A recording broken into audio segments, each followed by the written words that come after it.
as we install these updates and get ready to check out the original Katamari Damacy. I remember going to the Tokyo Game Show before this game was out, and I don't I don't normally brag in front of my kids, and this is something that as I was saying it, I was like, I guess I stand by this. This seems like something that I could probably say, as I say it in a very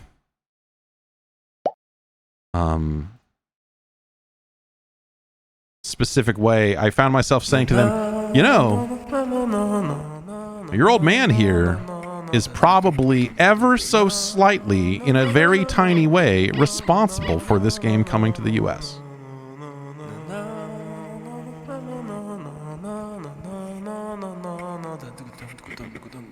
Because I wrote, if not the first, one of the first English language articles talking about how fucking awesome this game was. They had it in the Namco booth, or maybe it was in the Sony booth, because they had a lot of third-party stuff there at the time. And I was like pretty fucking blown away. And I was like, well, there's no way this game's coming to the US, but it's amazing, and you should get it, and you should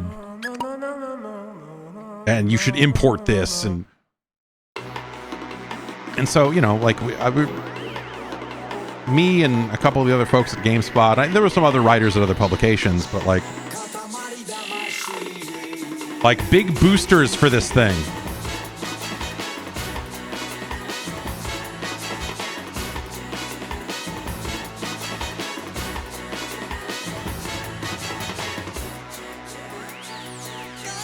But I remember like this, it was so mind-blowing just as a concept, and the way it controlled, and the way that, that all of this stuff was.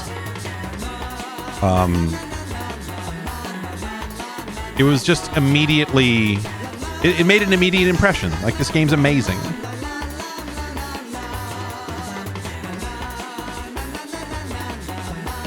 That I remember coming back from TGS and like raving to anyone who would listen about it and being like, dude, no, you need to shut the fuck up and listen to me, man. You need to know about this ball rolling game.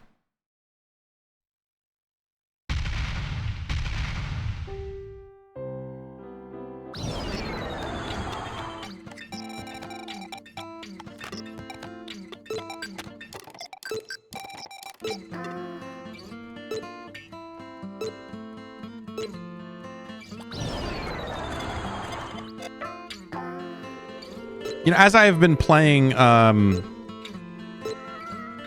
We Love Katamari, REROLL, Royal, Reverie, whatever the full name is. It's a good game. I think the music in this one is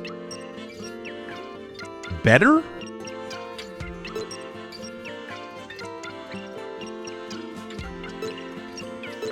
Though I might also say that the menus in We Love Katamari are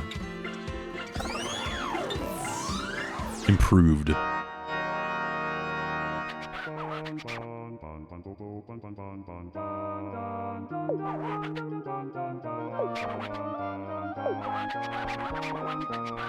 Like, no, you don't understand. There's this big king, and he talks like a record scratching. No, come back. Like, it was a hard sell in some cases, describing this game to people who hadn't seen it.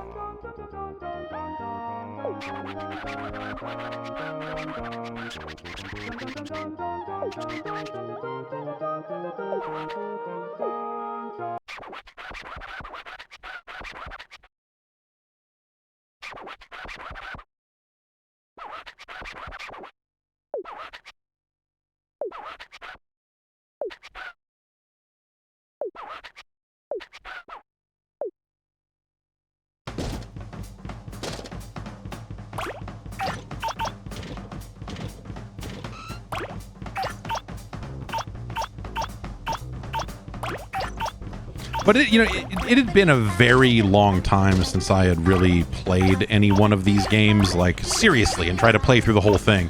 Like, you remember, like, Katamari, what a hell of a game. And then you load up and you play one level and you're like, yeah. But playing through the entirety of the game and doing it again because someone decided to erase our saved game and replace it with a new game, which I was not thrilled about.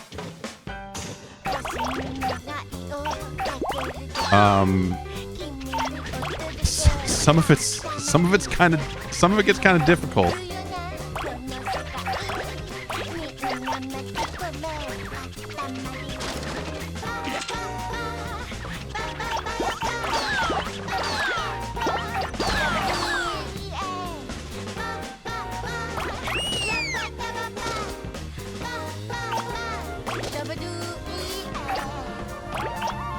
The other thing you kind of forget, at least in We Love Katamari, is how much of the game is spent in one location at different, like, sizes, right? Like, when you get to, you know, kind of closer to end game style content in that game, where you're doing eternal mode and all of that, everything just becomes the same thing over and over again. And you're like, yep, I'm rolling up the entire world again.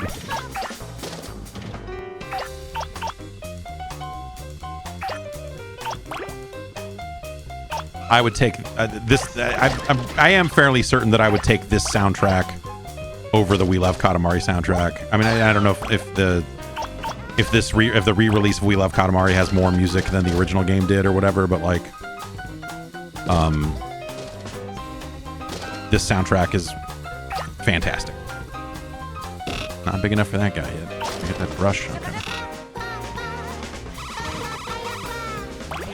The other thing that I kind of didn't remember in playing We Love Katamari is that this game has always been this game. Like, all the functionality and controls, like, for some reason I was like, oh, the ball dash came later. Like, nope, it's in the very first game.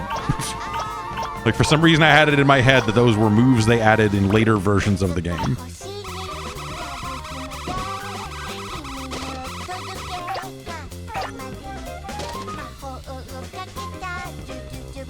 That a thing we can get? No.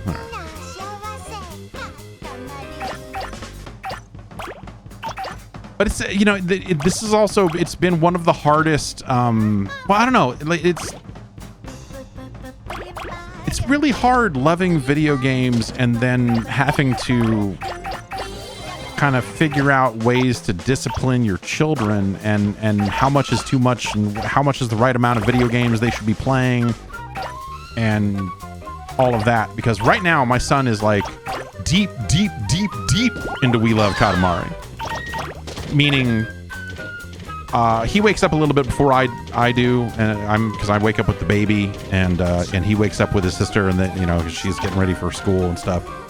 And so I come out about 20 minutes, half an hour after they're already up. And for the last few days, the first thing out of his mouth when I see him is, "Daddy, can I play We Love Katamari?" Like, it is replaced good morning. And when I say no, he is immediately inconsolable.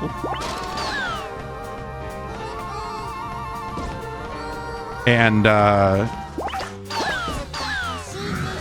so that, yeah, it's not an ideal scenario.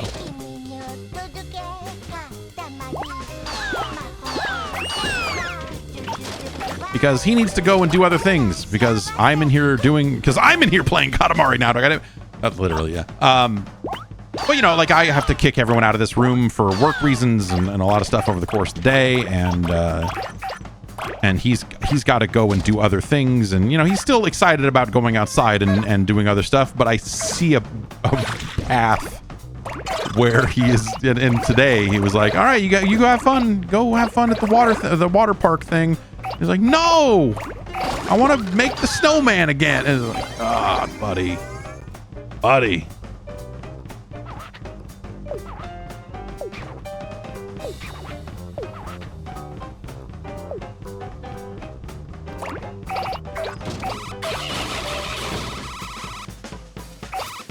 And so trying to figure out where those lines are and how much is too much. And then his sister gets home from school, and if he's playing it, she runs in and she wants to play. They have been really good about sharing it, I'll say, for the most part. Better than a lot of the other things that they don't share and instead get into fights over. Like, they have been pretty good about passing it back and forth between levels and stuff like that. But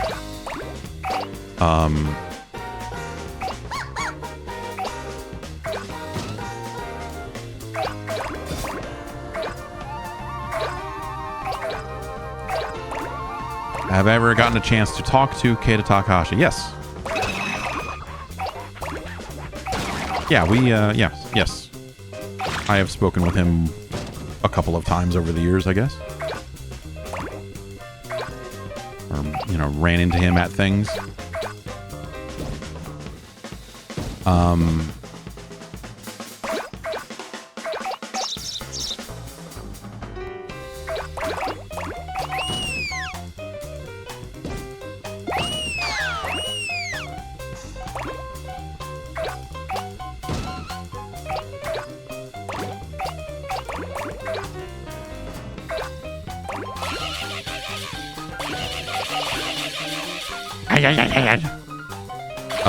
Yeah, but it's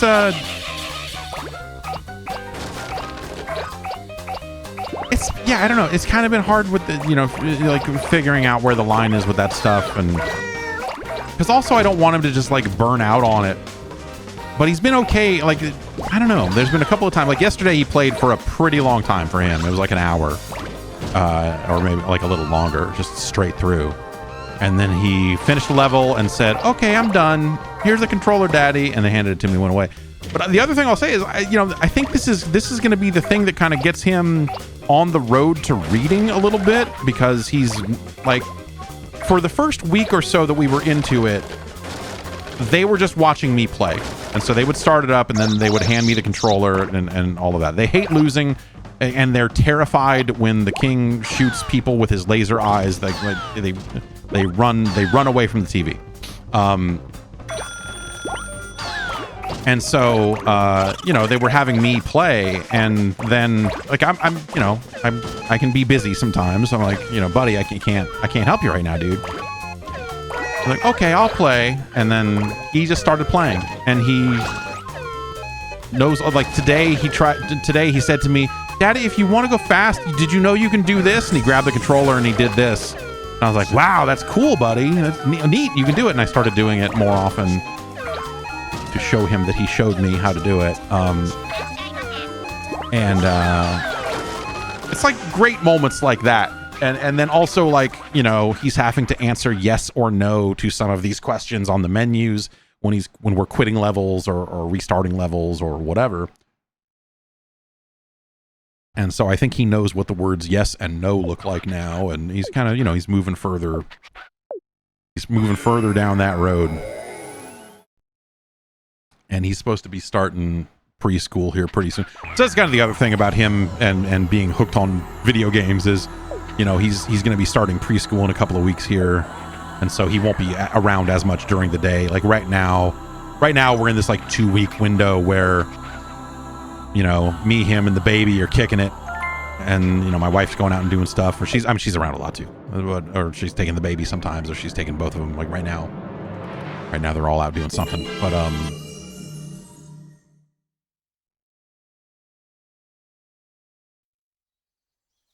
Mom, they said on TV that all the stars disappeared. Oh, honey, things like that just don't happen. There's our cab now. But, this game has a very different menu, and, that might be a little hard for them to navigate, but this game seems like something the kids could play. I mostly just want to, like, kick the tires on this and see, should I have the kids try to play the actual original game? I mean, I guess they'd re-released this one too, right? So maybe that would be a smarter way to go about it.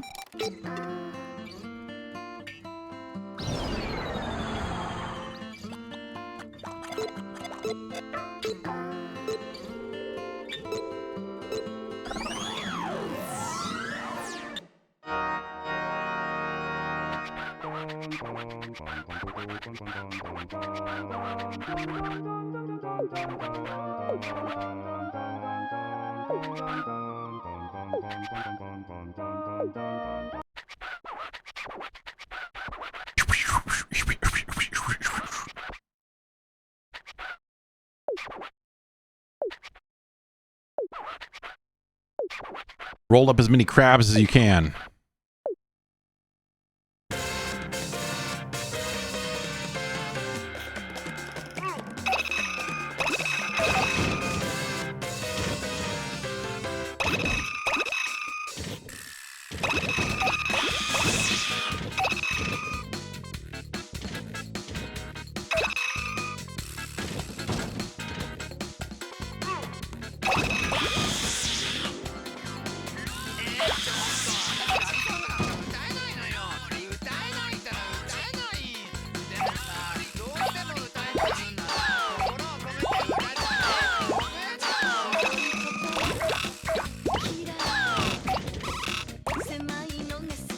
Okay.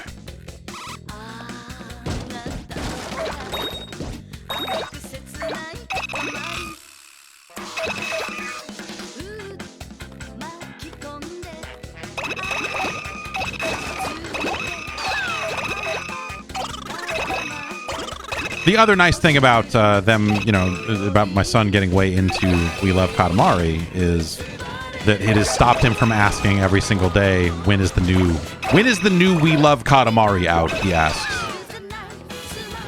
I have not stopped to correct him and been like, well, okay, technically, oh, hold up, listen.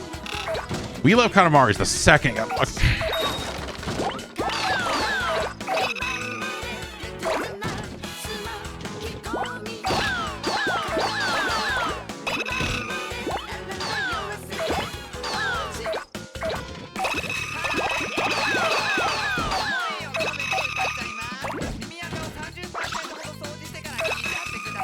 Is he still obsessed with Pac-Man? No, and I took this opportunity while he is interested in We Love Katamari. I have taken this opportunity to once again delete Pac-Man World from the PlayStation 5. Out of sight, out of mind is my hope.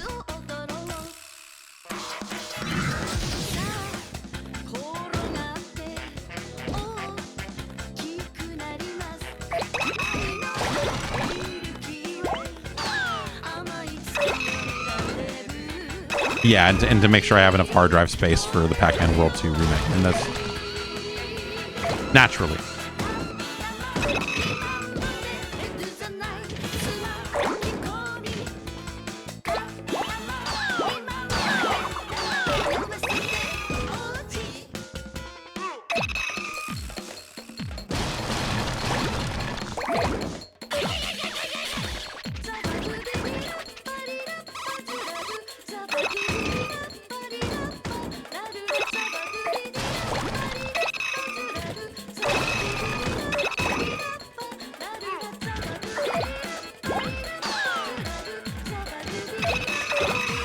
Also kind of impressive that this game still looks as good as it does. I mean, we are upscaling it in an emulator here, so that's going to obviously help, but it doesn't take much. I feel like the only real difference between this and the modern remakes is the 16:9, and when you go under something and you can't see yourself, instead of the effect it has here, it you see the Katamari through, you know, they kind of give you a window through the thing. Just a great looking game. Just a great looking game.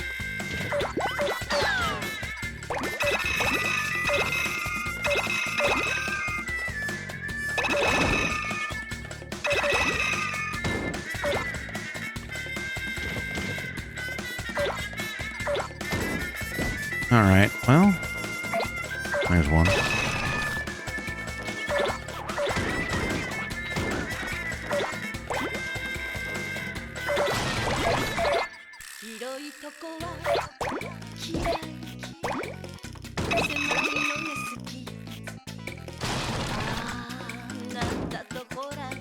There was a couple more in here.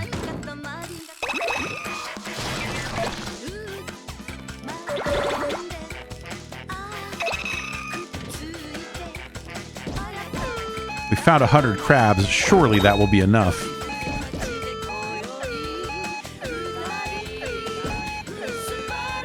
Yeah, higher frame rate on. Yeah, that's yeah.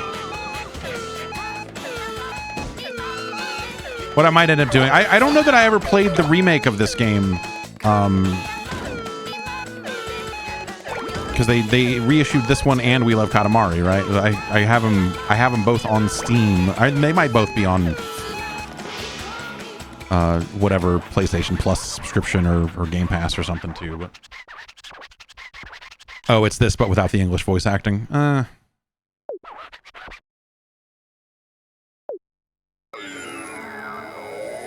That's not. I don't know. I guess that's not a deal breaker. I do like the English voice acting for its own fucking weird reasons.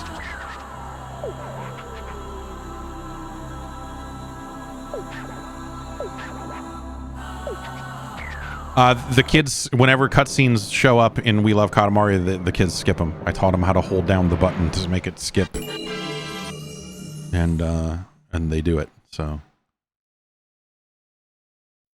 I don't think they're interested in the deep story. Oh, I feel it. I feel the cosmos. Cancer King scuttling back. So yummy. I think these are better than the cutscenes in that game.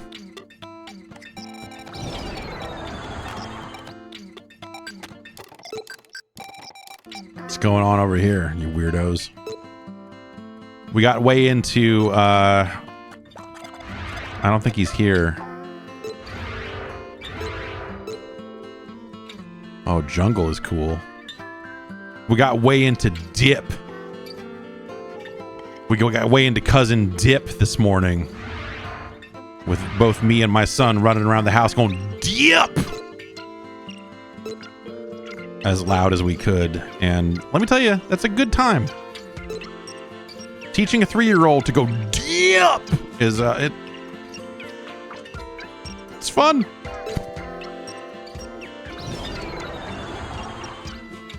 The simple pleasures, I suppose. Let's play one more level here.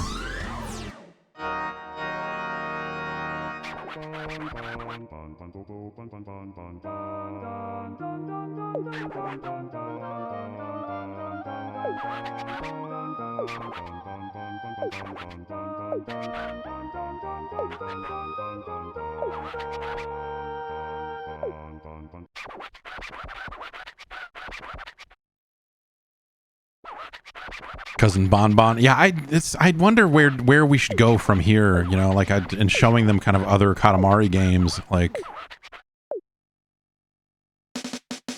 I don't know. To me, this is the definitive song for this franchise.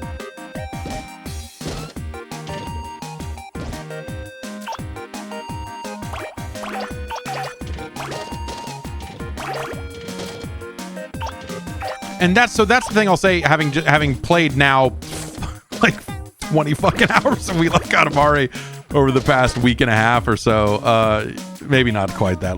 You know, it's been a lot. It's been a lot. 20 is every track on this soundtrack feels so much more crucial, like so vital, like so amazing. And the soundtrack in that game is really good, but it ain't this one, man.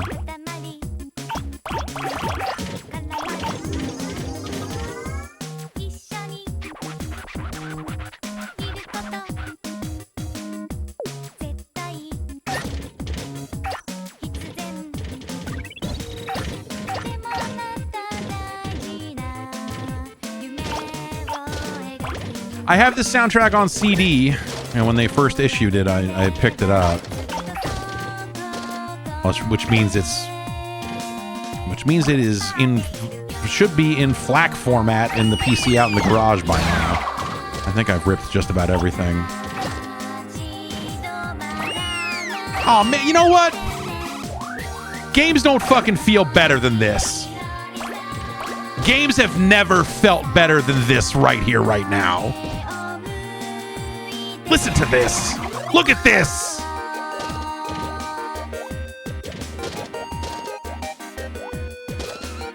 Ah!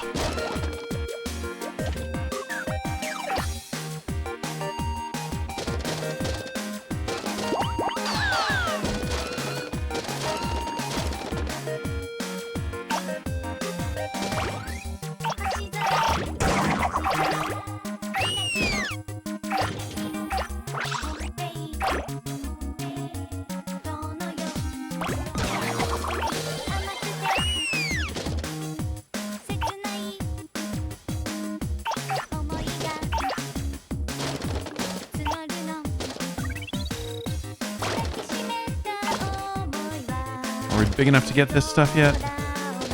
Yeah. Yeah.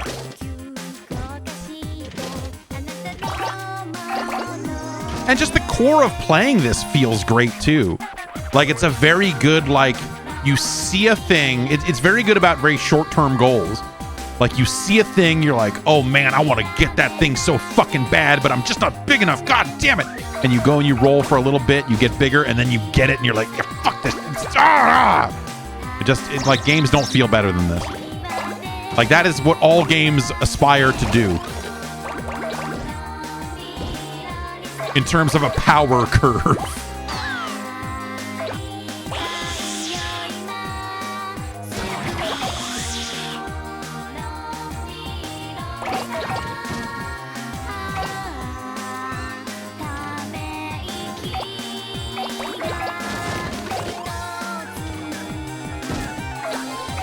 And maybe we need a Katamari idle game where the ball always gets bigger.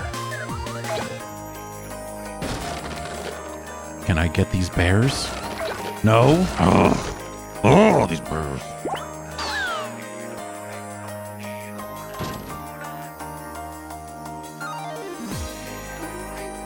I think maybe the thing with We Love Katamari is like you kind of top out. Like, it doesn't take that long to get to a point where you are rolling up every item on the planet, you know, and that's a really cool moment, but like you hit it real fast and then it just kind of,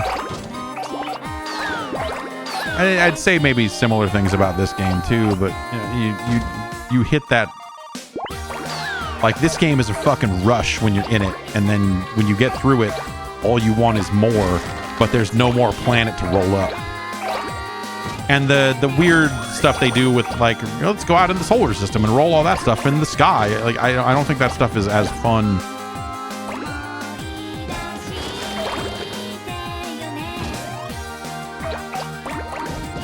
It's funny going to this game after playing We Love Katamari, because these levels, just these run-of-the-mill like level 4, like all this stuff, the scope of them is so much smaller.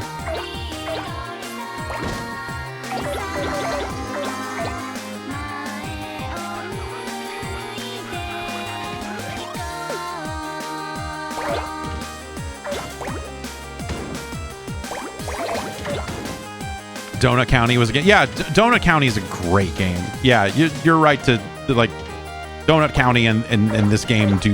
There's definitely like a shared. There's definitely like a kinship there for sure.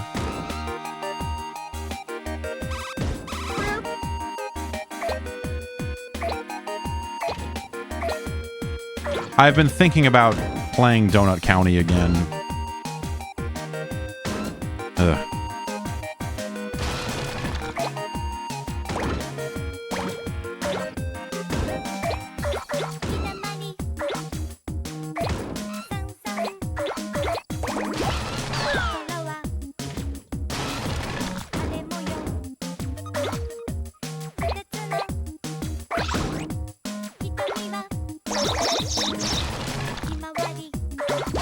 Just a bunch of guns laying around.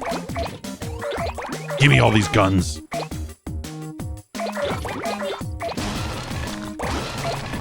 Oh, do I gotta go?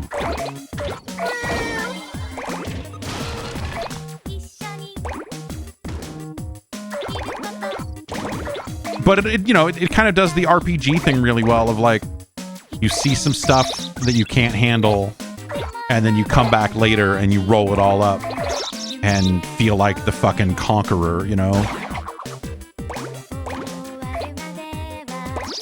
It's the same as like, oh, now I can one-shot all of these slimes, you know?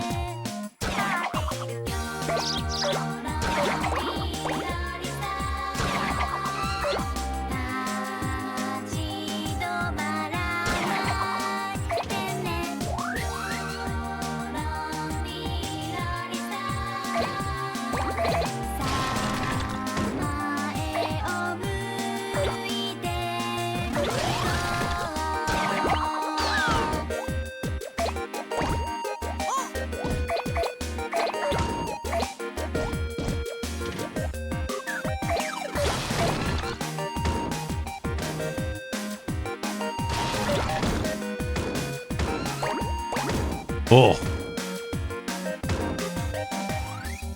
We'll say I feel like I didn't bang around on as much stuff in that in the We Love Katamari remake. All right, we got what we needed. Also, the king is complimentary here in a way he is not in this usually in the second game. He is even more aloof in that one. In terms of like when you get to the size, he doesn't say, "Oh, what a nice Katamari." He says like, "Oh, is that what we asked?" Shit, yeah, I don't fucking remember. Whatever. All right, I guess. Like he's way more disassociative. This game, you know, he had his all-night bender and accidentally blew up the cosmos. Second game, ketamine.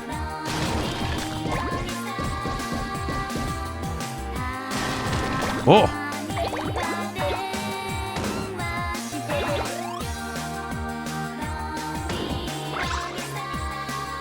Yes, and then the second game, yes, has his backstory, his youth, all that stuff.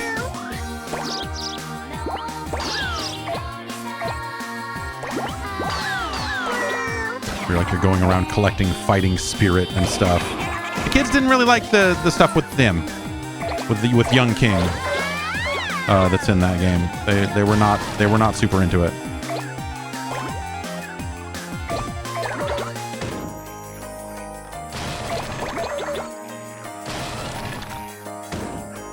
What up, Young King?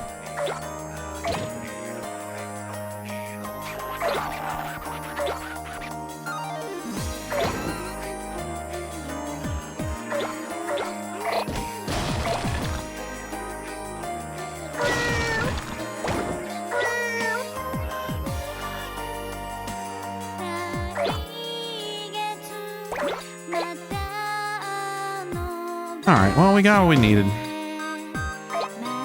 got a little bit more stuff here.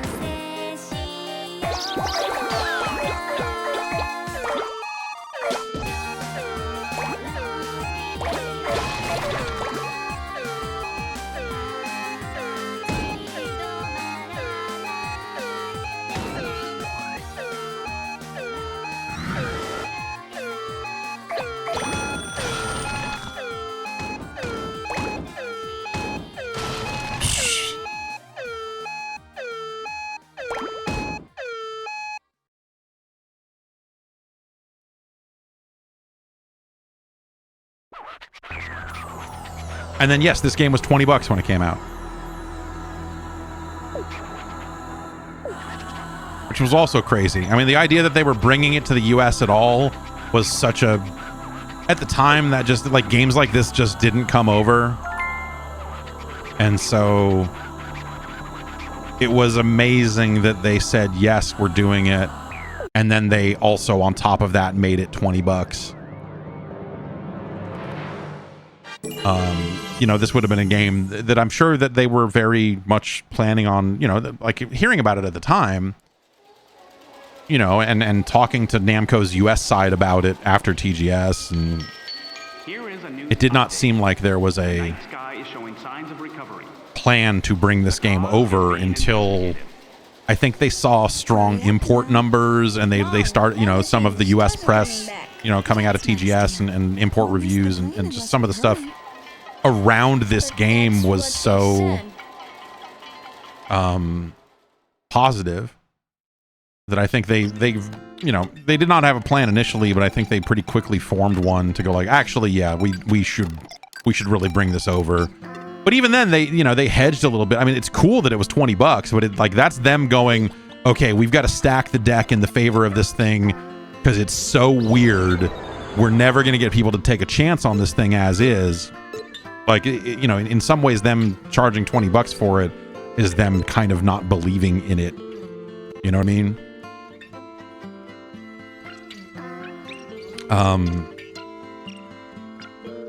But whatever, it was a great strategy, and this franchise still exists around the world today. I think that that's, you know, like, I think it really worked out great for them. I just want to play one more level. I think the kids, as I'm trying to review this through the eyes of, are the kids going to be into playing this game? I think that the lack of cousin, like, because you can't change to play as the cousins, and that is what they're into most right now. Real big on Nickel, the robot, and of course, Dipp.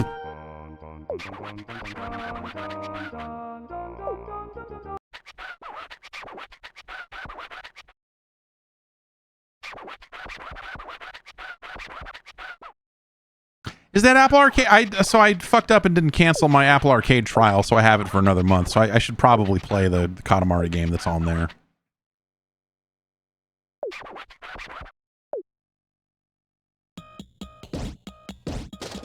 But I think the kids would be less into this game than We Love Katamari, because you know you can play as the other cousins, and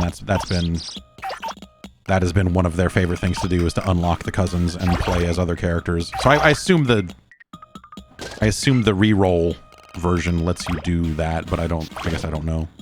Maybe we should find out. Maybe I should install the PC version of that real quick.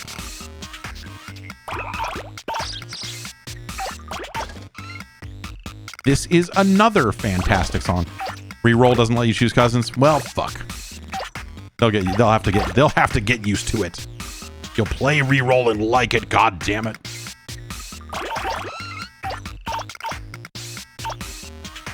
There's also like a nice benefit, a side benefit to having my son be really into something, because he hasn't, you know, having his older sister and she's got her toys and playing with her stuff, and like he just hasn't had his own thing.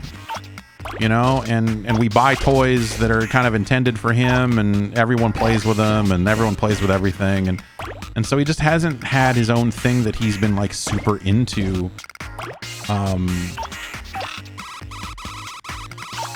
Which is good, because I like it when he is interested in things, but also it gives us some leverage when he won't fucking eat.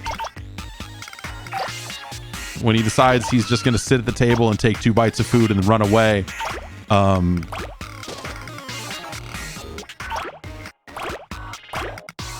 This gives us a, well, if you don't eat your food, I'm not going to let you play the damn game.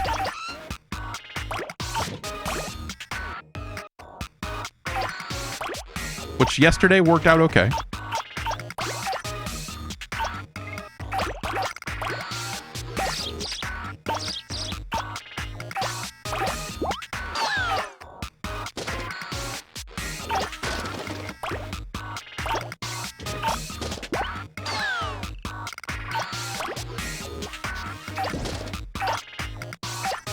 Yeah, what is it about kids and not eating? I don't know. It's diabolical. My daughter is back in school and she has resumed the same thing she was doing last year of not eating her lunch, or barely eating her lunch. And I think in that case it's because like the opportunity is there to go play with friends, and so she does that instead.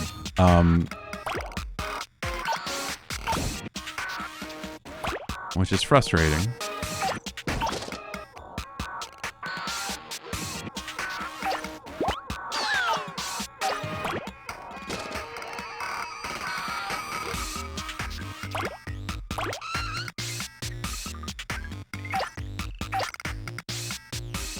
And my son's really good at doing the thing of like not eating any of the food that took time to prepare, having 3 bites of it and saying, I'm done. And then coming back like not even 90 seconds later and saying, can I have a snack? And it's like, dude, your food is literally still on the table. The answer is no. But I want a snack. Like, yeah, I want a lot of things too, kid. I want a lot of things too.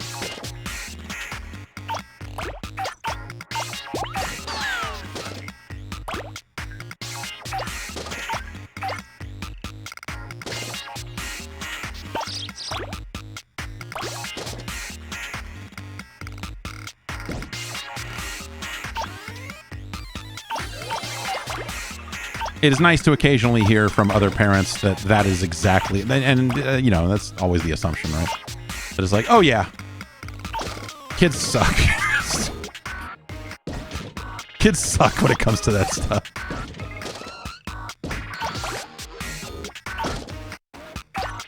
It's like, okay, well, at least it's like, at least the super annoying thing is normal. And he doesn't have like a reverse tapeworm or, you know, what, I don't know, whatever.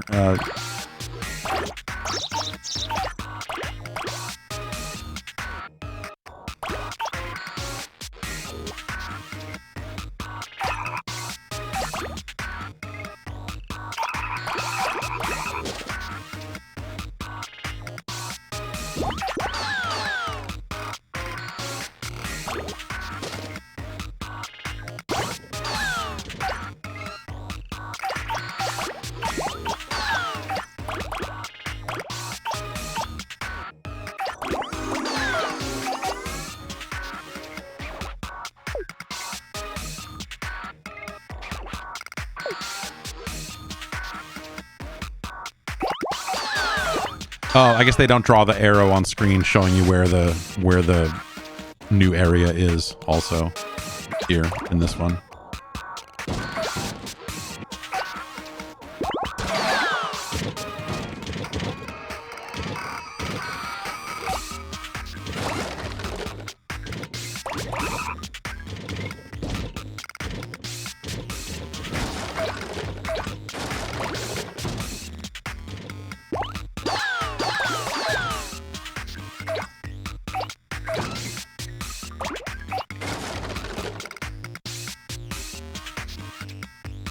Oh, but without that arrow, I don't know where I need to go. Oh, God.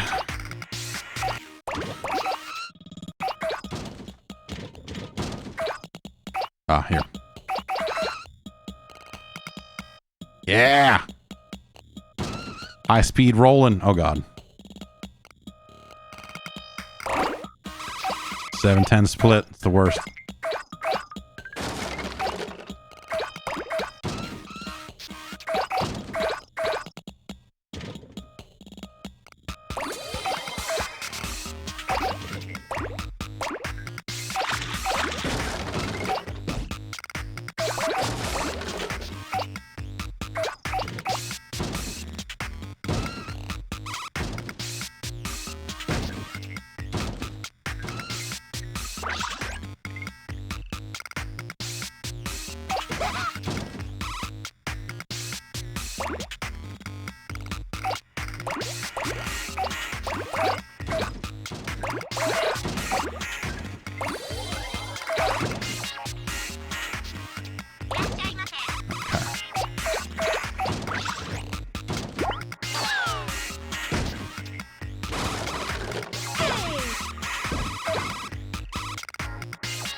Oh. It's okay, we got time. Well, I guess I don't need to go back up here yet, now that I think about it. Oh.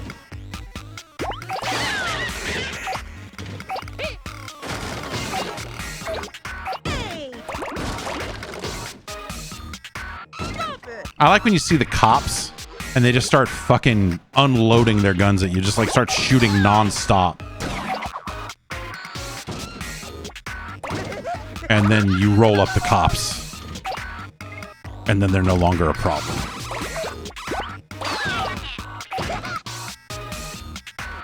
Let's go up here.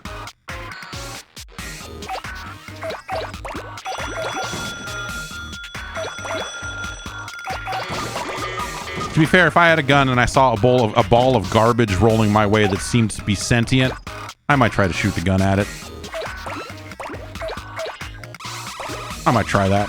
Doesn't seem like it'd be effective.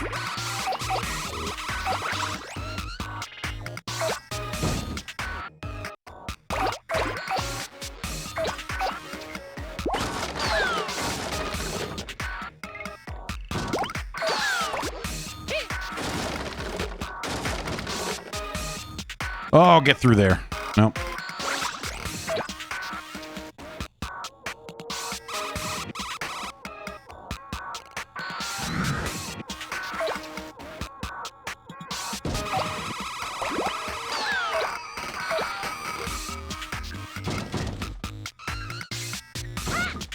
Ah!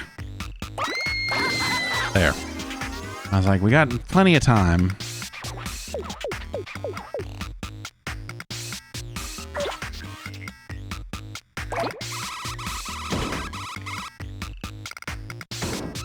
Roll back up the hill and see if there's any stuff to kill up there. Oh god, go.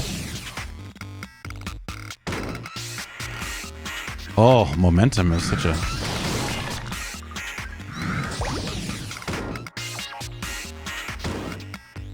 Oh, that's not, I can't, that's not a real area, huh? Can I get over this here, or do I have to go all the way down and back up again? Okay, good. You! Ah!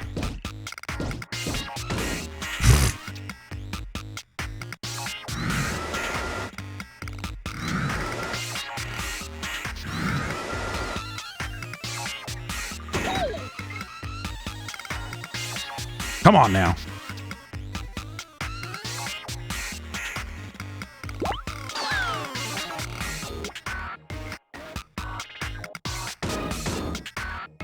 Oh!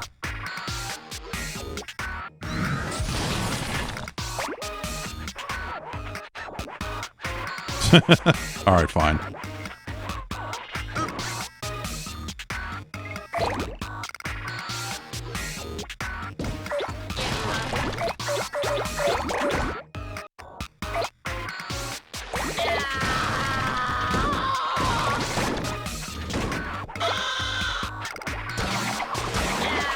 Yeah.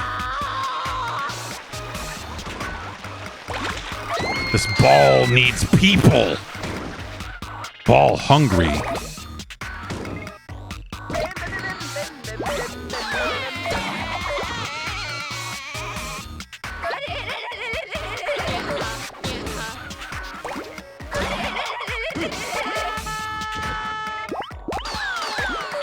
Run.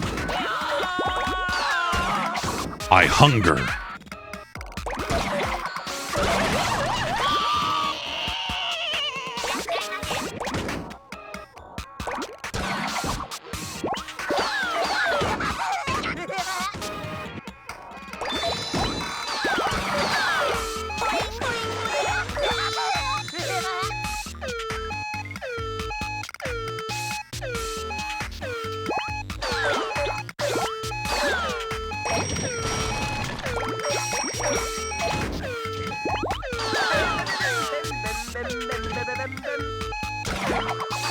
Die, businessman.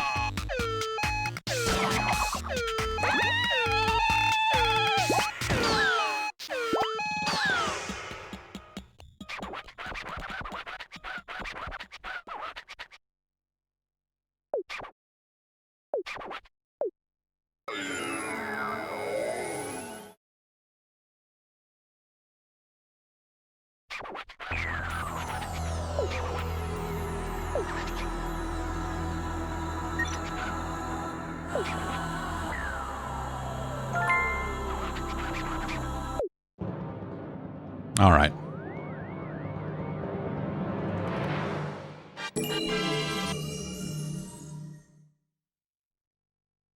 Blowfish star. But it's like fun, you know, when you finish the level, they name the stars different things, and we love Katamari, and so my son always wants to know, like, what is it? What's the name of it? And I point it, so I can point to it, and we can read it together, and it's actually a weirdly... I'm not going to say it's a full-on educational experience, but, like, I think he's getting a lot out of it.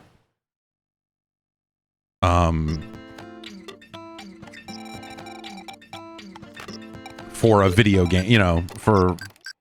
Like, it's felt good to be like, okay, yeah, we're doing some minorly educational stuff here along the way.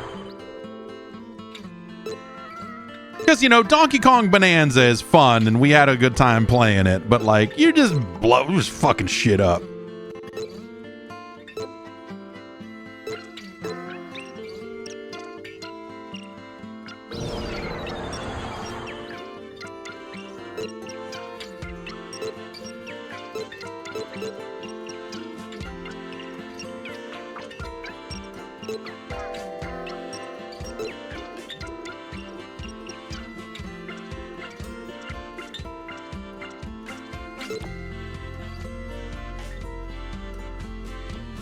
Nick wants you to raise the roof.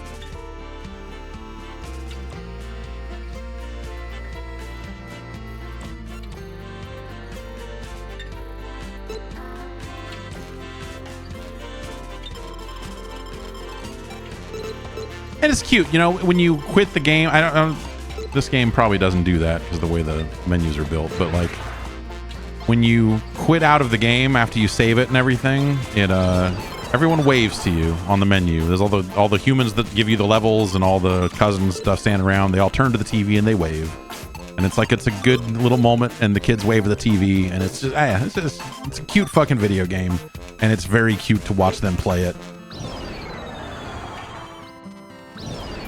I guess I should save, huh?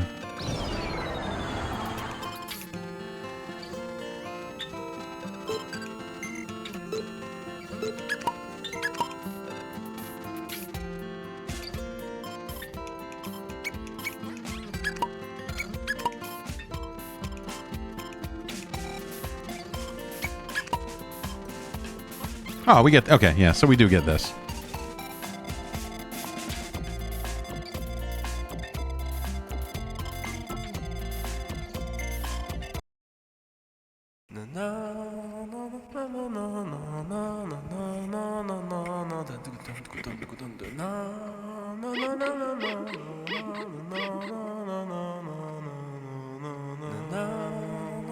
And they hum the songs, which, you know, you can't ask for more.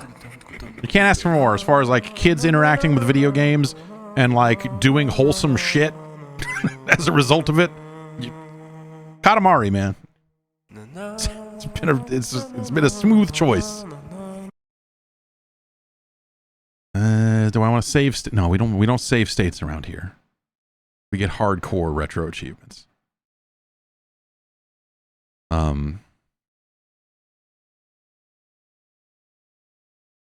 Now I'm kind of curious because, you know, I have not played We Love Katamari. Like, I mean, you know, I haven't really thought about We Love Katamari since in a very long time. But now we're playing this remake. I'm kind of curious to see what the menus and stuff in this game look like. Yeah, I mean, this is still the same intro.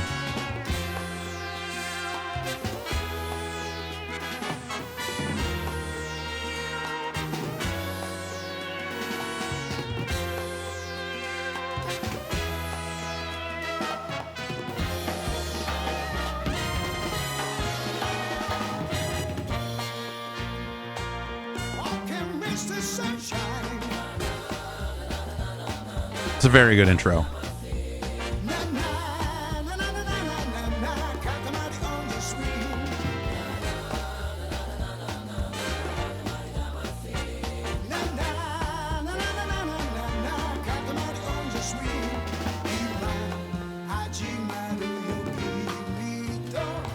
Okay. I've seen that intro a lot lately. To their credit, that is the one cutscene, that is the one video they do not skip when we are playing the game, is the intro. They listen to the song every time. The great cosmos. This is not in the remake. A world of mystery, both tantalizing and terrifying. I don't think. Not a very well publicized world to understand, but a glamorous and influential world nevertheless.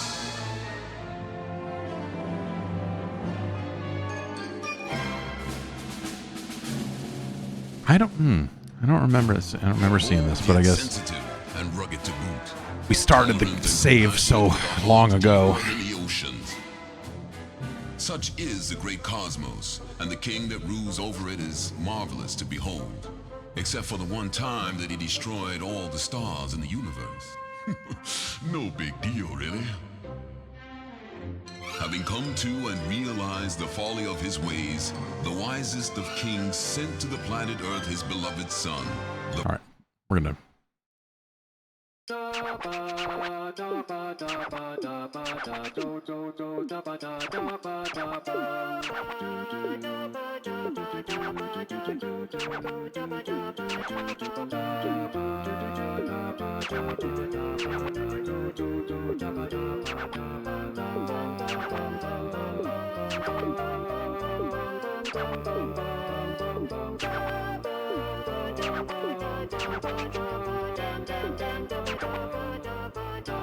I want to hold your chin. Let me feel your goatee.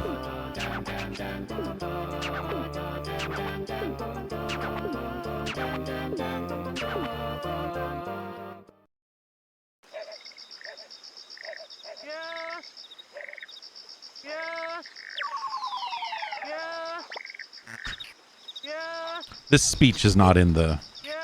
Yes! Like the... That talking ain't in it.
This tutorial level, my son kept playing it over and over again because he likes rolling up ace up there.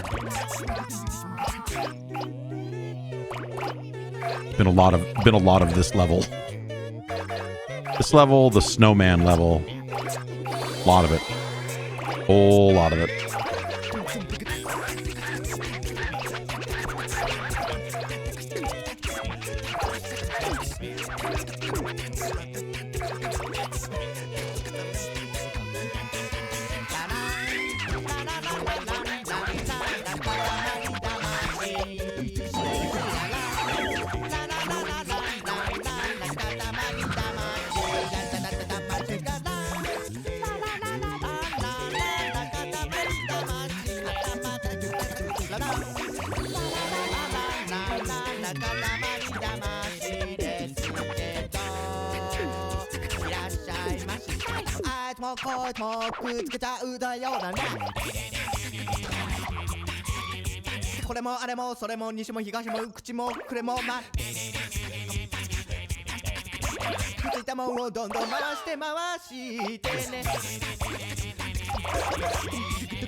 Also, the new one puts objectives in the center of the screen, like for this part. It's like, okay, now roll up ace, now go do this. Like it's like a little 5-step tutorial. Like it's an improvement over this, which is it's minor, but oh, get him.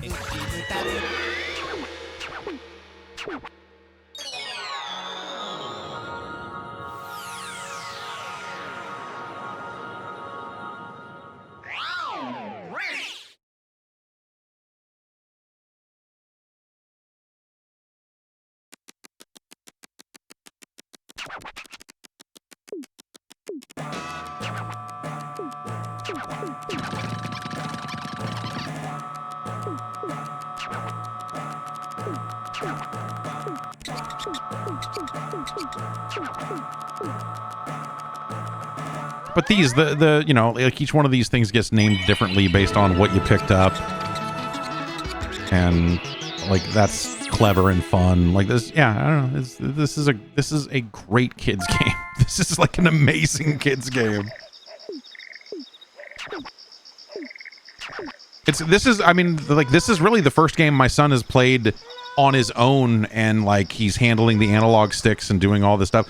Like I didn't show him, I didn't stop and teach him like, no, move both the sticks in this direction and here's how you turn, and like he just kind of intuited it and played the tutorial stage a zillion times, and like he did really well, and figured it all out, and it's fucking awesome. Also, yeah, none of this speech here is in the remake. None of this hello, none of that's in there.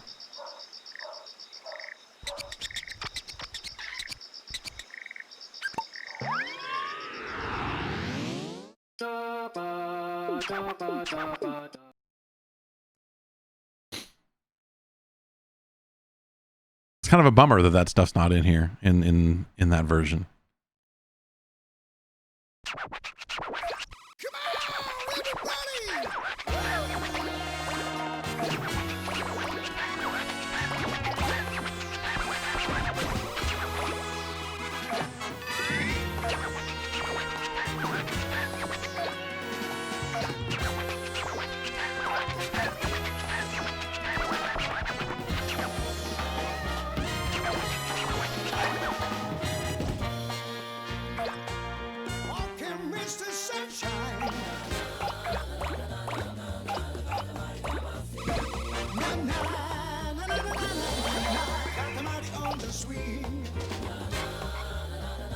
Ah, get out of there.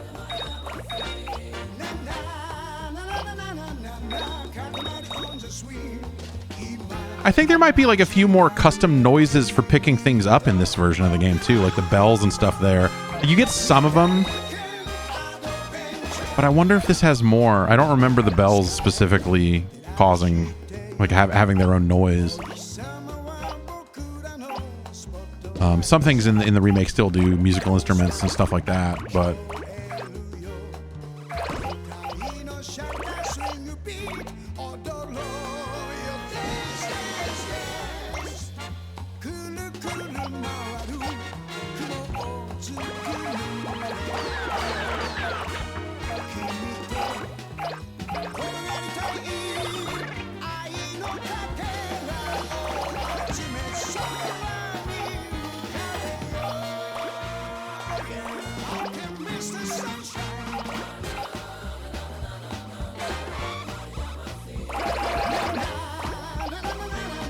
yeah, I mean, it's, you know, it's something that, like, as someone who, I don't know that I played this game nearly as much as the first one. I couldn't tell you why. This game's certainly not bad.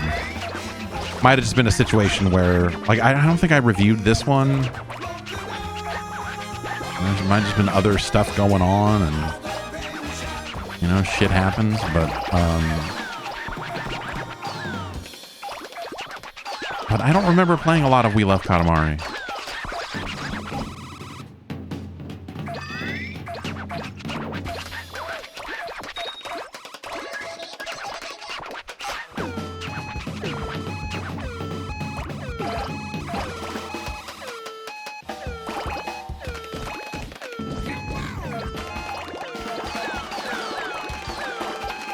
There he is. I was like, damn it, Macho is around here somewhere. We've got to get Macho.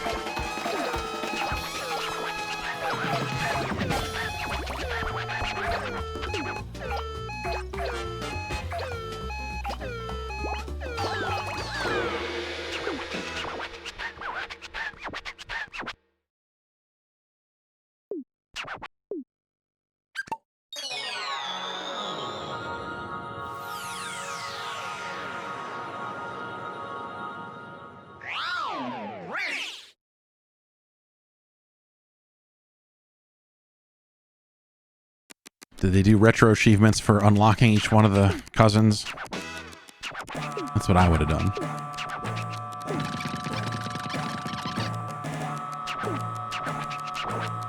I mean, it's a canned reaction with every single one of these, but I like his response of like, what were you doing down there? You were doing this? We have no idea what you're talking about. It's a really good line of, like the king has a lot of great lines of dialogue over the course of these games, but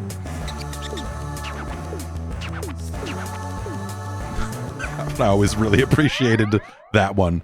Like, oh, you're doing that? We have no idea. All right, kid. Candy Uranus. That's what I'm gonna do. Watch me.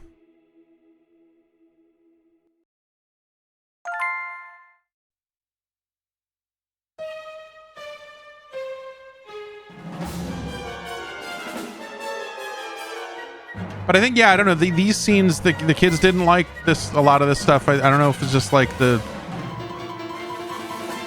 way the old man looks here is off-putting, or whatever it is. They found these scenes really off-putting and want to skip them. It's, yeah, the music, like, it's just, I don't know. It's just intense. Something. It's just, maybe it's that also.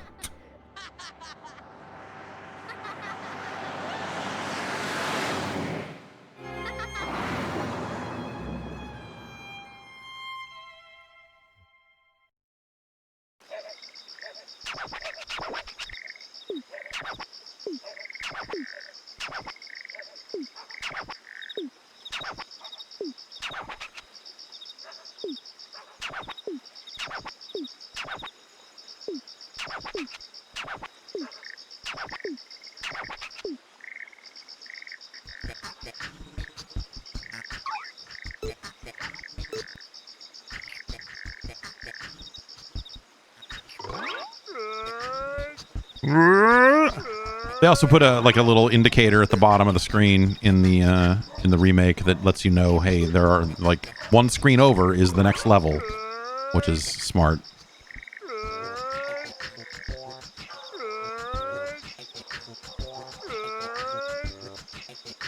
I don't think you can do this in the remake. Also, this is hold down the circle button to just do this little dancing walk, but the circle button backs out.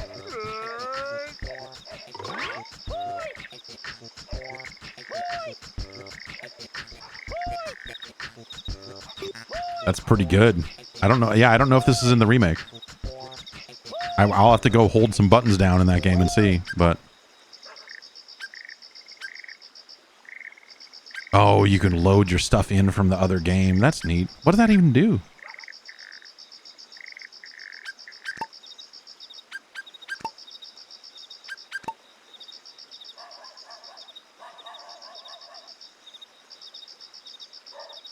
Oh, it adds, yeah, of course. It adds more stuff to roll up in the space parts. Yeah, I guess that makes a lot of sense.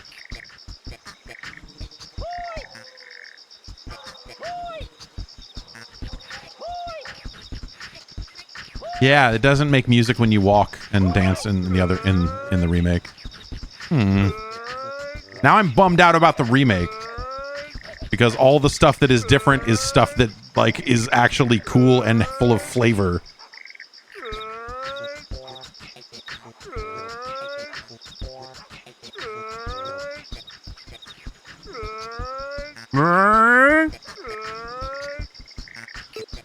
And it doesn't have this. It doesn't have the guy going at all. It's kind of a bummer. So can I mean... Okay. I wasn't sure if I had games going to the same fake memory card or if I had individual fake memory cards for each game, but there you go. That's neat. I assume they wave if I quit, because it actually lets you quit the game after a save. I wonder if they all wave like they do. And not that there's a lot of people here. Yeah, yeah, see? Look at this. You know, when the screen is like full of dudes, after you've unlocked a lot more stuff, it's a little more impressive that everyone turns and waves to you. It was fun.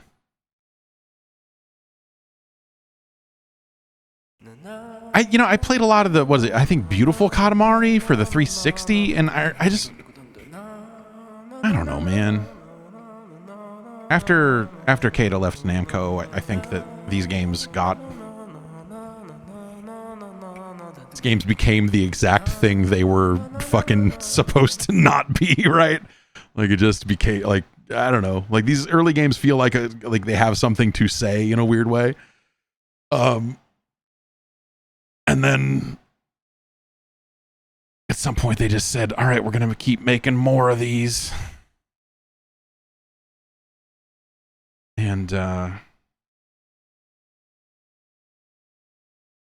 it's not what you're looking for, I guess. I don't know. But, at the same time, like the kids are way into this remake and they're super excited about the new one. It's been a while since the last one too, right? I guess that Apple Arcade game, if you count that, it hasn't been that long. But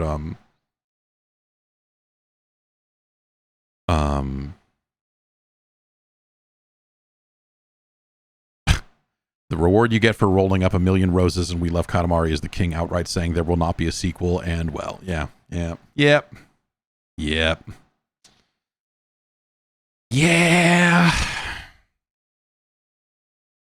Here we are. But I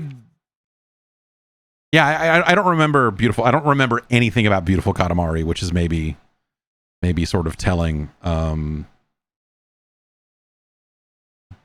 But it just kind of hit the weird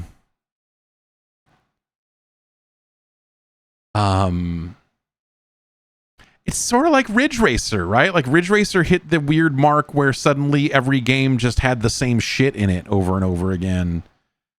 Like after they put it out on the PS3 and 360, they just said, "Okay, fuck it, dude. I don't know. Put all this shit out on PSP now. Now put it out on PSP again, I guess." And those are great games as like things that sum up all the stuff and, but like it felt like they were not doing new Ridge Racer stuff. They were just cranking out the same old Ridge Racer stuff, and that sucked. And I don't know, Katamari maybe feels similar to me in a way. But I couldn't tell you if Beautiful Katamari is just recycling levels or not. I just can't remember. But I think, didn't they do a game that was like, oh, by the way, these are all fucking old levels again? I feel like everything after We Love Katamari has been just like disappointing one way or the other, but I can't remember for sure, because at some point I just kind of checked out on it because it just did not have the juice. But that first game, mind-blowing. The soundtrack, everything about that first game is amazing. It's not, this has been nice, just to playing We Love Katamari with the kids has been really awesome. It's like the first time I've kind of had this experience with them, and you think eventually it's going to come and they'll kind of take an interest in games, and I've tried very hard to not push shit on them, because I want them to do their own thing, and also I don't want them to just become video game weirdos, if we can avoid it. Inspire them to be a little more well-rounded than maybe I was. But like, yeah, I mean, for as much as it's been a problem of him like waking up every morning and every single time, like when I walk out of this room in 15 minutes or something, when he sees me, he will run up to me and say, "Can I play We Love Katamari?" Like that is going to be the first thing he says to me. Or he will say, "I missed you because of working. Can I play We Love Katamari?" And like it's like it's going to be the first or second thing out of his mouth, and I'm gonna say, "Well, it's almost lunchtime, buddy. So maybe after lunch we can play." And he's but I want to play one level. Like he's really, he's got his rap down about wanting to play the game and only wanting to play one level and wanting like all that sort of stuff. It's funny. But it's been really fun to do that with him, or not do it with him. Have him do it. And then I'm sitting here working on other stuff, and then he like stops me and wants to show me the dude he found, or he needs to hand me the controller because he's like, "There's a round guy up there on this helicopter, and you need to get him." And I'm like, "Shit, all right." So like I never unlocked all the cousins in this game originally, so it's a lot of like, okay, now there's actual pressure to perform, and so far so good. In the underwater level, there was a guy floating around on a thing, and I was like, I don't even know how to fucking get there. So I went up on the surface and figured, okay, if I line this up right, maybe it'll happen. And then just like ended up rounding the corner, and he was right there and got him. And I was like, okay, whew. So that stuff's been it's really been fun. And my daughter's into it too, and she's not into it the same way he is, but when she gets home from school, she wants to kind of trade off levels with him and stuff. And she's very competitive. And so for her, for the longest time, it was about like, is this my planet or is it his planet? This one's my planet, right? And she's kind of getting over that a little bit, and just kind of enjoying the game and rolling around and doing stuff. And they're both saying bruh a lot. Weird stuff happens in the game or around the game, and then they go bruh. And I'm like, yeah, all right. Yeah. And I've come back around on that, and I super love it. It's funny. Or whatever, like, slang is slang, right? Like kids fucking are gonna say their shit. I ended up saying it on Blue Sky yesterday, but yesterday was the first time there's been 4 days of school, 4 days of first grade, and she came home yesterday and uttered the words "skibbity toilet." And I was like, yep, here we are. And I was kind of stoked because I'm going to be like, okay, what is it? Like I'm going to let her get into it if she's going to say it a lot. At some point I'm going to ask her, like, okay, what is skibbity toilet? And when she says that she has no idea what it is, I'm going to grab her and I'm going to say, then you're sitting down with me right now and we're going to watch every episode of Skibbity Toilet right now.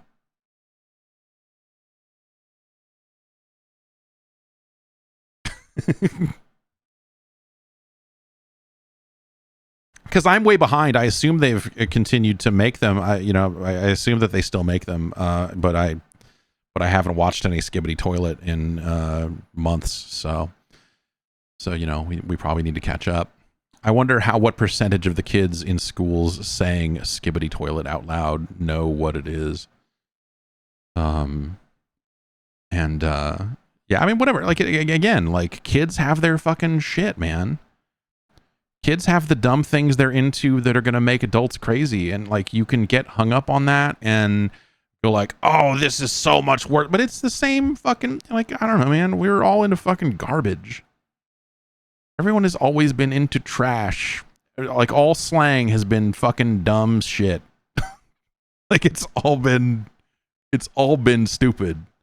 So trying to act like this stuff is, it's way worse and it's brain rot. Like, I was like, man, fucking whatever.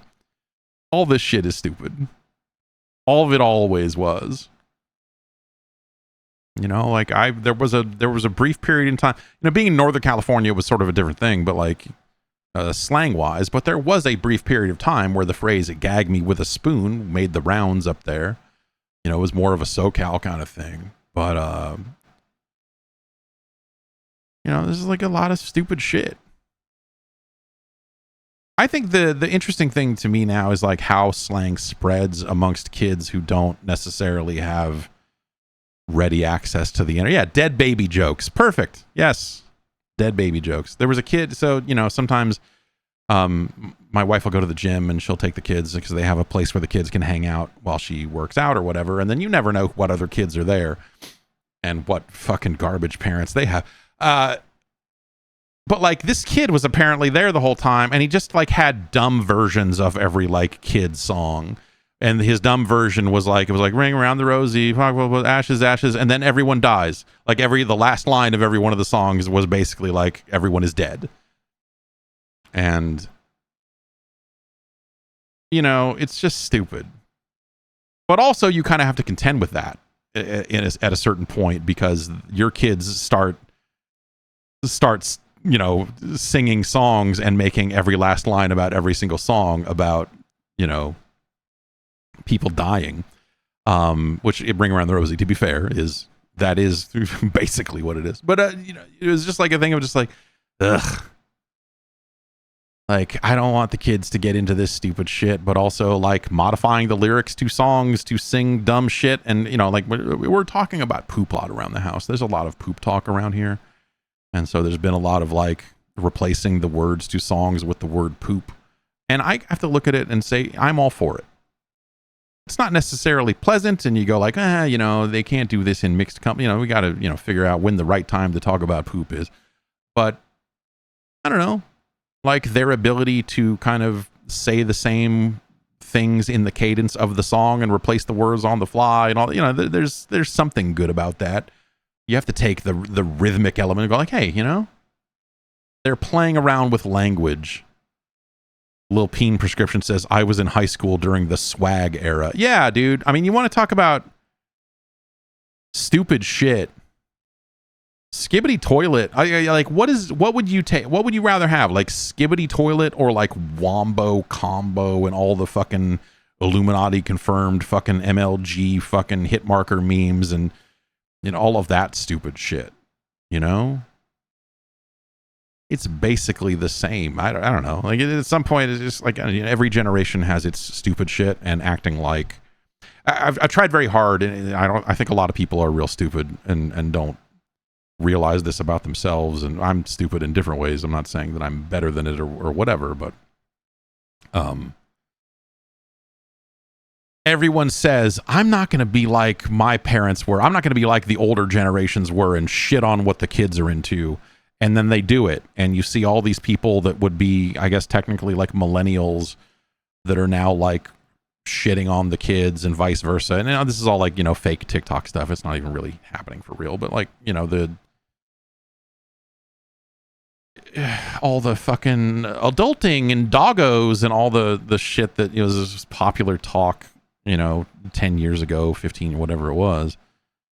Like, that shit sucks. I would much rather have kids walking around saying skibbity toilet than talking about adulting or doggos. I mean, it's different age groups and at different times in their lives, but like, dude, that shit sucks. Always did. Like I would trade, like I was on the internet when everyone was talking about bacon, like I was there. I was the right age and the right level of internet experience that I could have been fucking, check out all this epic bacon, like all of that horse shit. Like everyone is just stupid shit, So getting up in arms because, like, the kids are talking about getting rizzed up and they're mogging and it's just like, fucking, what?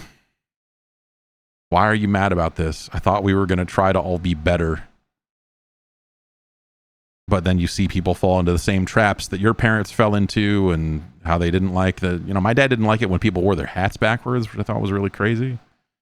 Because it's not like he was a fucking cop or a military, I don't know. Like it was something that just drove him fucking crazy. When I was a kid. And, I don't know. At some point, I think, like I said, everyone says they're going to try to do better than their parents or the other generations did when it comes to, the kids getting into stuff and the kids being into dumb shit and just like accepting that like everything is like this and it's just going to always be this way. But like then they fail at that. They fail at that goal as soon as they go from like 25-ish and saying like I'm going to be a cool adult, and then they get to like 30s. And just become the same dummies that their fucking parents were. It's just like, well, I don't know. I guess it's inevitable, man. Like, you got people shitting on fucking modern music all the time. And there's a lot of modern music that I don't like, but like, I don't know. Like, when I say I don't like it, it comes from the same place as just like, yeah, I don't know. I think pop music is pop music and it's just some of it's fucking garbage anyway. And it's just like kind of whatever. And the exception of mumble rap, which is genuinely garbage, but like, I don't know. That's not to say I'm above it. There's definitely some shit that I hate, but I think you have to learn to just kind of just go like, all right, okay. You're going to be into what you're into, and that's fine.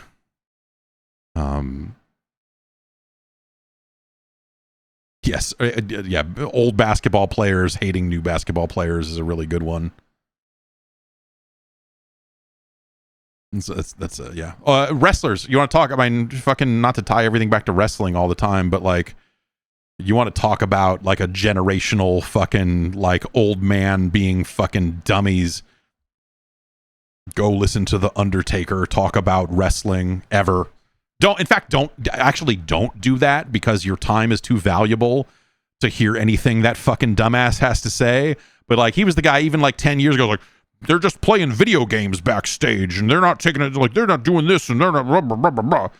Like him and fucking all these old men, your Jim Cornettes of the world. But Undertaker has been the one that has famously been like, all these damn kids need to be, they need to stop playing video games and do this. And he's like, dude, you were like everyone else that was in the locker room when you were coming up was fucked up on somas and fucking killing themselves. Like, what the fuck is wrong with you? Or all the guys are like, oh, this flippy shit, they're killing the business, they're doing this. It's like, sorry, man, the fucking business moved on, old man. Like, get over it. But Eric Bischoff talking about how terrible AEW is, and you're just like, yeah, of course you wouldn't like it. You probably shouldn't like it. You're a weird old man that did this in the same way that I feel about people who fucking make $1 zillion on fucking YouTube doing sponsored content and stuff. It's basically that. None of us are not, we are all susceptible to it in our own walks of life, right? But these damn kids. But like the wrestling stuff is always so fucking fucked. Like the way old dudes talk about, like the way wrestling is done. No one knows how to sell anymore. It's like, I don't know. They're putting on pretty fucking exciting shows. People seem to fucking like it. Like, yeah, they're not getting everything out of it, or they're not. They need to get more out of the simple moves. And back in my day, the DDT. Like, oh yeah, dude, I don't know. It ain't like that anymore. What do you want? You can't put the fucking genie back in the bottle. Like, people fucking want more excitement, more cool shit. Like, people want more. It's the way of all things. Like, what are you gonna do? Bring back Smoky Mountain Wrestling again and be like, this time it's the time that they need to. This is the way it needs to be, but we're doing it again. Whatever. Anyway, I could complain about complaints for hours. I could complain about people complaining for hours and hours and hours. Trust me.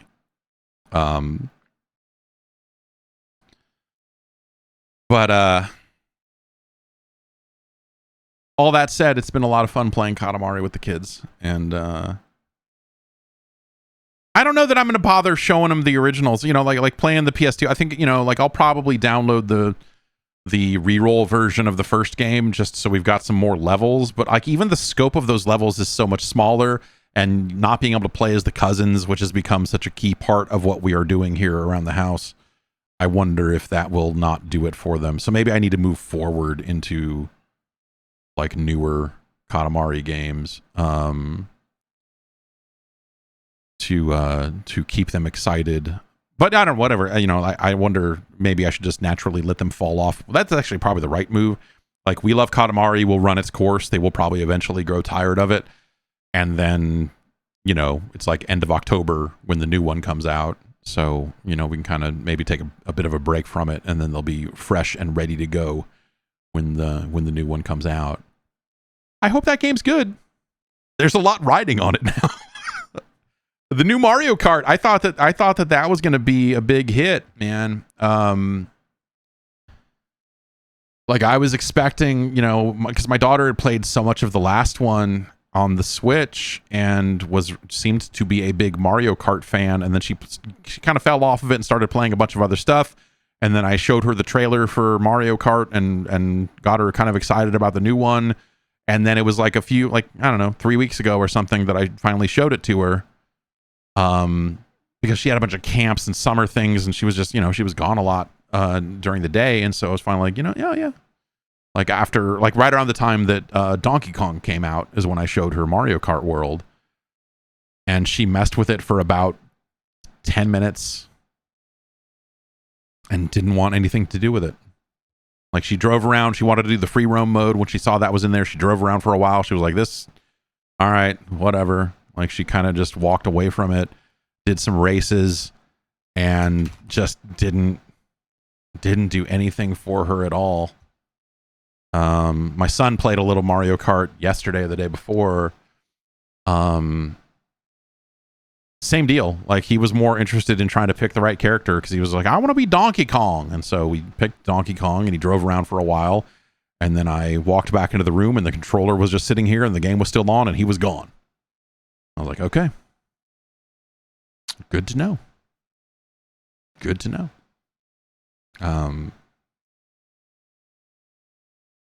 That's just how it goes sometimes. I don't know. I would have thought that that Mario Kart would have been a bigger hit given the previous game, but I don't know.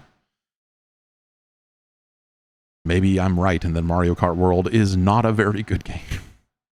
It's not bad. Whatever. It is what it is. But not for me either way. But I could have told you that 6 months ago.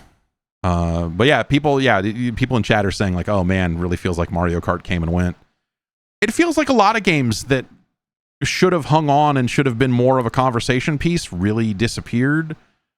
I had someone write into the podcast and ask about this, so I'll ask those of you here in chat before we go.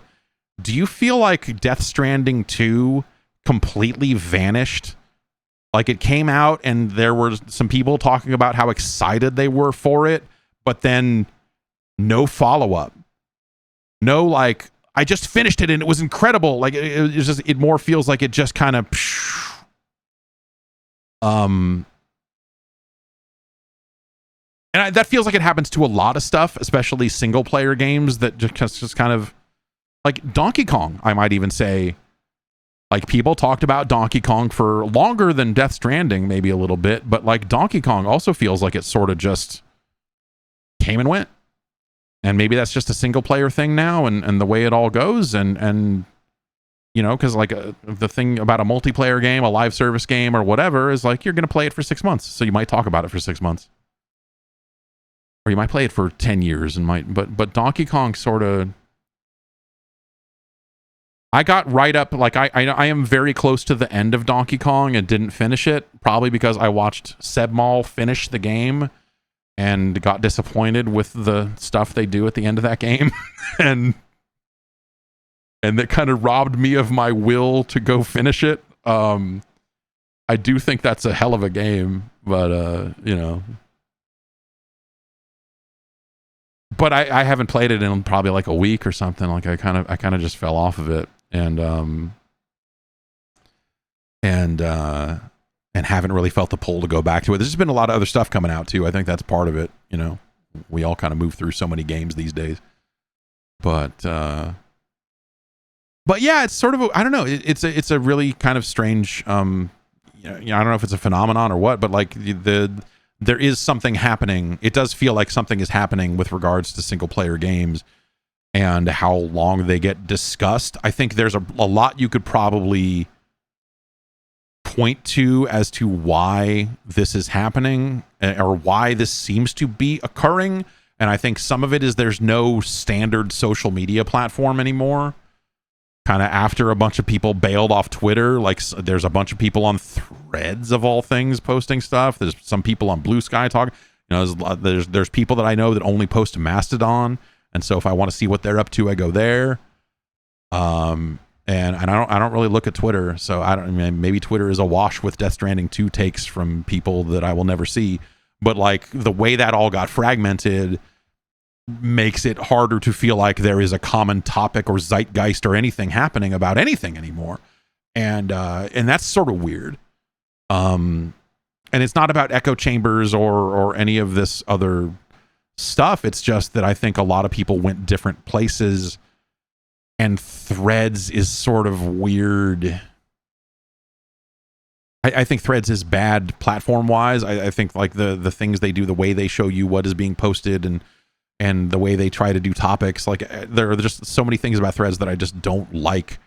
You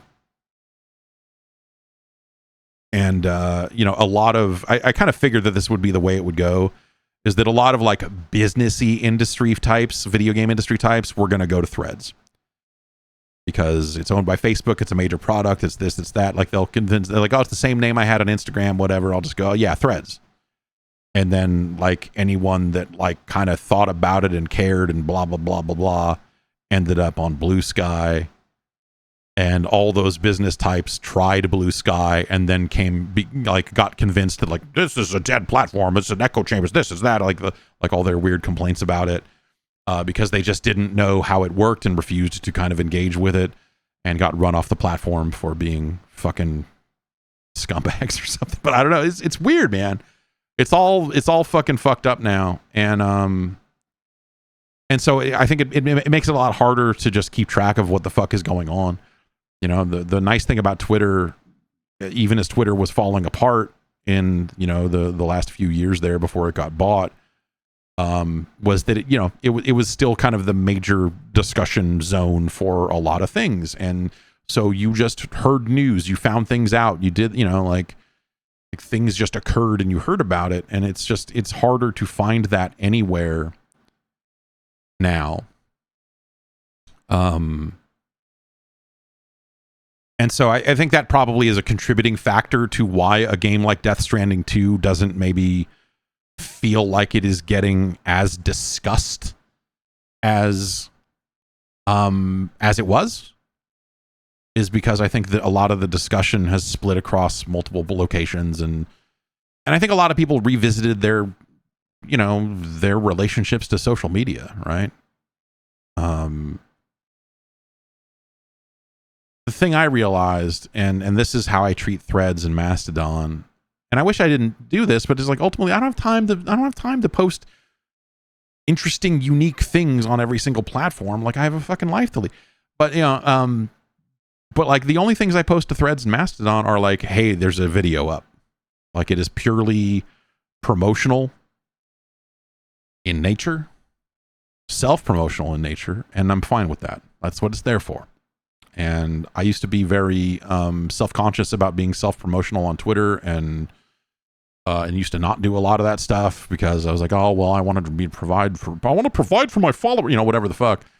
But now I'm like, no, like that's why you're here, is to see the stuff. If you're not here to see the stuff I'm actually doing, with some occasional dumb shit, fucking I just woke up and a sentence got stuck in my head and here it is for you. That's what Blue Sky gets. That's the Blue Sky bonus. You get the I woke up and here's a fucking bad thing I just thought. Here you go. Just kind of is what it is. And I just became much more at peace with that after the fall of Twitter, because it was just like, man, fuck it. Like, why am I using this stuff? Like, if it's not benefiting me, like if it's not helping me get the word out about the stuff I'm actually doing and actually putting, effort into, then what the fuck is the point? Like, that's the business I'm in, and it's a little weird, but it just kind of, I just kind of rethought how much energy or how much I care about any of that sort of stuff, right? And I do look at Blue Sky a lot. I mean, I do look at it quite a bit. And, it's fun because I changed up a lot of things about who I was following and everything else. And so, like, I'm getting a very different...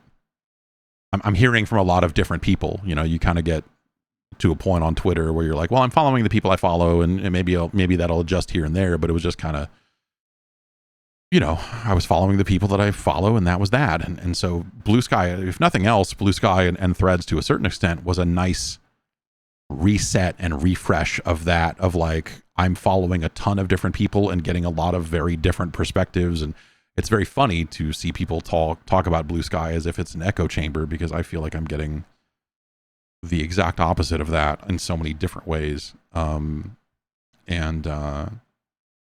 that's been nice, I guess. I don't know. All of it's bad, right? At the end of the day, all of it is just fucking social media. So it's not worth spending that much time thinking about it. But I suppose we must occasionally at least consider the ramifications of what they all are, what these networks all are, and what they do, and blah, blah, blah.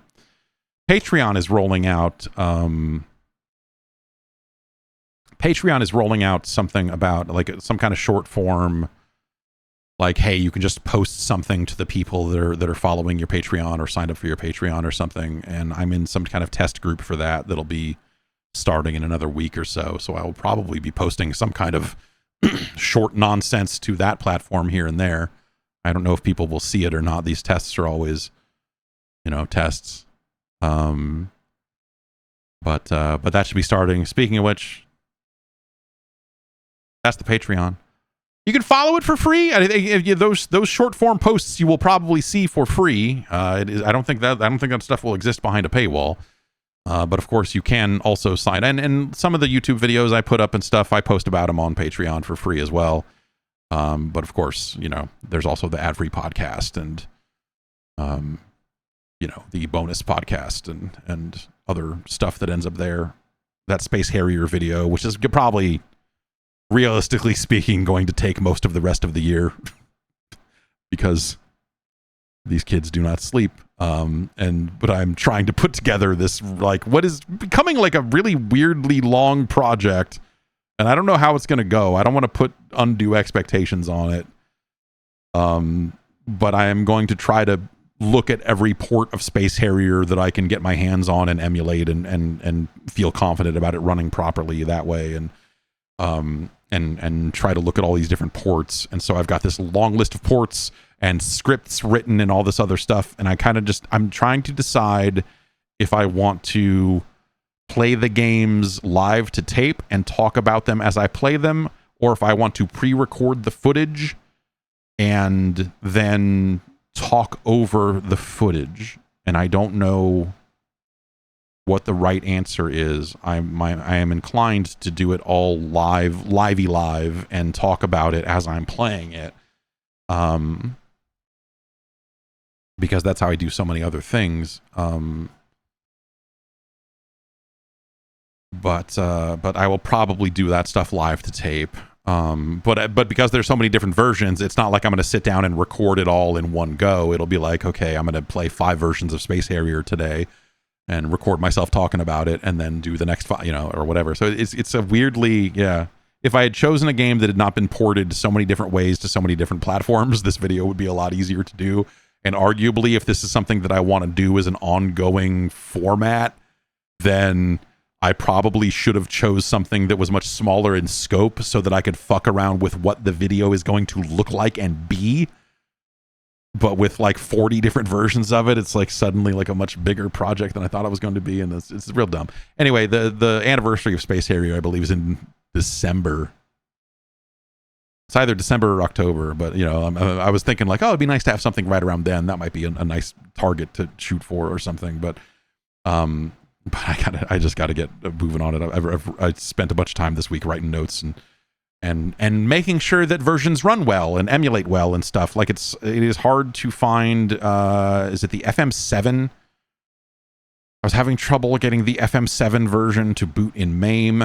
And finding like a way to run that, but like anyway, there's always going to be a few versions that run weird. And then yes, deciding like I don't think I'm going to do the Shenmue 1 and 2 versions because those are just like well emulated versions of the arcade version. So that's not that interesting other than as a curiosity. So it's probably something I would touch on and maybe show a little bit of footage of or something, but like the only thing there is like I think in the remakes they did the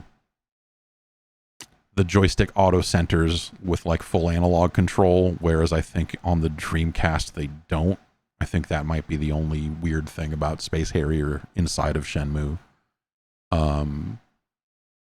Also, having not touched any Shenmue in a very long time, I try to keep my temple clean. I don't want to fucking play Shenmue. Fuck Shenmue. But also, I don't know how much Shenmue I would have to play in order to get to the part where you can play Space Harrier. So that's another consideration because I don't want to play through. If I have to play hours of Shenmue to get to that point, I will not do it. That is my promise to you. I will not play that much Shenmue. But yeah, I don't know. Maybe that would be a fun thing if it is easy to get to. Or maybe I could just download a save or something. I don't know. Anyway, I'm gonna get going. Everybody have a good rest of your Wednesday. I'll be back on Friday to rank some 8-bit Nintendo games, and I will see you then. Have a good one.